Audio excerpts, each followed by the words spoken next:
Алматыда газ құбырынан ақау шықты. Нағыз қазақша стильде жөндеп қойған. Скотчпен орап тастапты.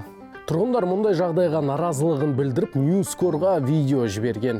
Кешегі дауылдан кейін газ құбыры жарылып кеткен ғой. Тұрғындарды түсінуге болады. Көз алдында өртеніп кетуі мүмкін, уланып қалуы мүмкін. Ал оны скотчпен жабыстырып кетіпті. Тұрғындар мамандарға хабарласқан, жауап жоқ әзірге. Енді олар өздері бұл жерде тұрмайды ғой. Енді өздерің тез жөндеп таста дедіңдер ғой.